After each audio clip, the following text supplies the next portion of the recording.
അമ്മു ഞാൻ ഇറങ്ങുവാണേ, എനിക്കൊരു മീറ്റിംഗ് ഉണ്ട്. അപ്പൊ 2 മണിക്കൂർ വിളിച്ചാൽ കിട്ടില്ല. എനിക്കൊരു മീറ്റിംഗ് ഉണ്ട്. അപ്പൊ ശരി, വൈകുന്നേരം കാണാം. Okay bye. ബൈ.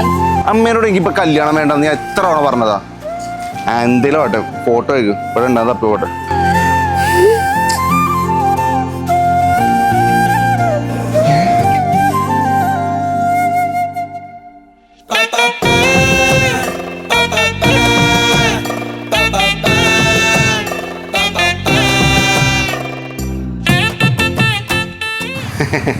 കെട്ടി ഒരുങ്ങിയപ്പോ പെണ്ണ് കാണാൻ വന്നായിരുന്നല്ലോ നീ.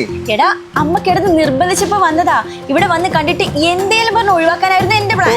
അതിപ്പോ എനിക്ക് മനസ്സിലായില്ല. നീ വെറുതെ ഡയലോഗ് അടിക്കില്ല. പിന്നെ തേക്കോ നീ ഇങ്ങോട്ട് വന്നേ. അതിനെ എന്നെ അമ്മ നിർബന്ധിച്ചപ്പോ വന്നതാ. ഇവിടെ വന്നപ്പോഴല്ലേ ഫോട്ടോ അയച്ചെന്നോ? ഇത് തന്നെ എനിക്കും പറ്റിയത്. അമ്മ ഇപ്പഴാ ഫോട്ടോ അയച്ചു തന്നത്. എന്തൊരു ആക്ടിങ് ആയിരുന്നു. മീറ്റിംഗ് ഉണ്ട്, 2 മണിക്കൂർ കഴിഞ്ഞ് ഫ്രീ ആവും. അപ്പൊ എനിക്ക് അങ്ങനെ